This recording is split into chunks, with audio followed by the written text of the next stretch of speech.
Hello, CEO, Mr. James Gunn. How are you? Congratulations on just what an epic masterpiece. Oh, thank you so much. Yeah. How are you feeling? Because it's like Superman is like one of like the most beloved superhero characters of all time. Yeah. And to take and there's a lot of responsibility that comes along with, telling his story on the big screen. Yeah, I mean, listen, I think the responsibility is to myself first and foremost. I'm a huge Superman fan. I'm a fan of the character and all of the characters that surround Superman since I was a kid. So yeah, so definitely I felt that pressure when I took this on.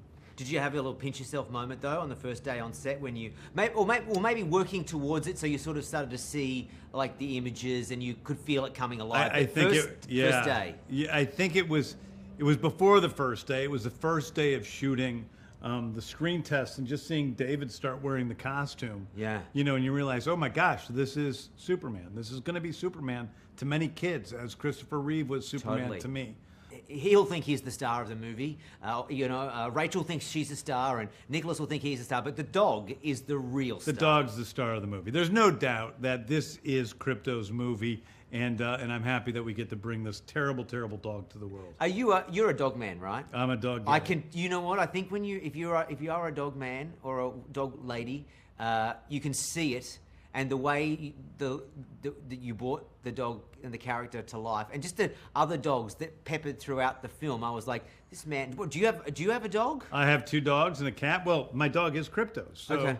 I have a dog named Ozu who I rescued he was in a hoarding situation in a woman's backyard that was about 12 by 12 feet. There were 60 dogs. Are you They serious? were sleeping on top of each other, and I saw this one dog there that had an ear sticking up like a beacon, and I said, I want that funny one, and I rescued him. He wanted nothing to do with me or my wife. He had never known humans. That's why you love it. That's why dogs are the best. He didn't want to be touched, and he was just destroyed my entire apartment. And I was like, well, thank God he doesn't have superpowers. Absolutely. And then the other dog you have? Is a little puggle, and her name is Lola, and she's 15 years old, but she's trucking along. Yeah. Does she sleep on the bed? They all sleep on the bed. Yeah. I love that. Yeah. You know what? I'm like, dogs' lives are too short not to sleep on the bed. Yeah. Right? Would Krypto sleep on the bed? Do you think if Superman had to sleep? Well, he does sleep, but would he share the bed? Or? I think that Krypto would share the bed with whomever he chooses to share the bed with, because he's got superpowers, and who's going to kick him out of bed? This is true. How many cuts did you make when you're putting it down and you're doing the final edit? Well, there's thousands. I mean, it took me. I mean, like, is there like a 3-hour version and a sharpened 2.5-hour version? Yeah. I mean, I think the first cut. So first comes in the assembly, which is the editor's just basically putting together all the pieces. And this is after I've been working on those separate pieces. So that was probably 2:45. Okay. And then the next one was 2.5, and then we got it down to 2:15, and then eventually it's at. Basically, the credits are 9 minutes. It's basically the 2-hour mark. And do you get pressure from anyone, or who guides you? Is it do you sit there like in your Lex Luthor throne making your own decision, or do you have a team of people around you that you're like? I have a team of people who I trust. Who I listen to.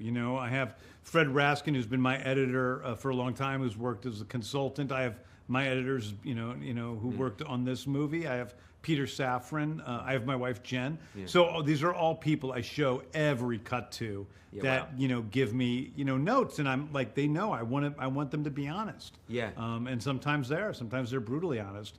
But I know that you have to be that honest. I mean, I know I wanted honesty, but not that honest. No, I do want it, because it's like I want to make the movie. I'd rather have them be honest with me than audiences or critics being honest with me down the line. Yeah, true. I like that. What about Easter eggs?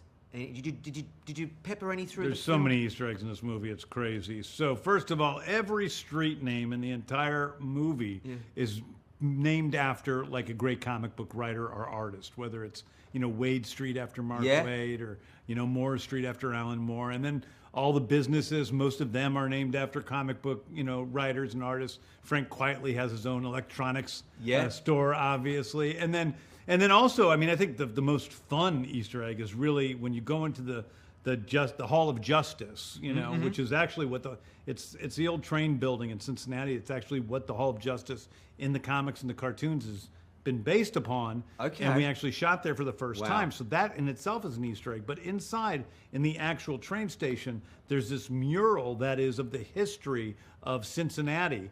And we turned it into a mural of the history of metahumans in the DCU. And so we Wow. can see lots of sort of famous characters there. They're the obvious ones. Are there any other ones in there that you buried just for family and friends that if you know, you know, and if you don't, you don't? Yeah, the one that's in almost every movie is there's always a vehicle with the license plate PZM 569.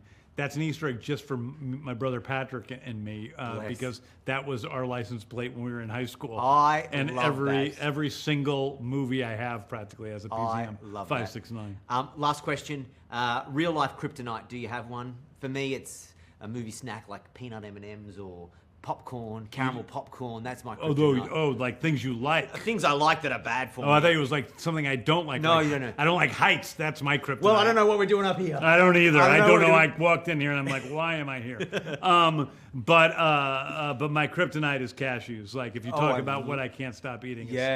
I call them trigger foods. Cashews, Okay, good. barbecue potato chips. Oh. Those are my. Oh, trigger you foods. are a man after my heart. Congratulations on the film. I Thank you love so it. much, Smallsy.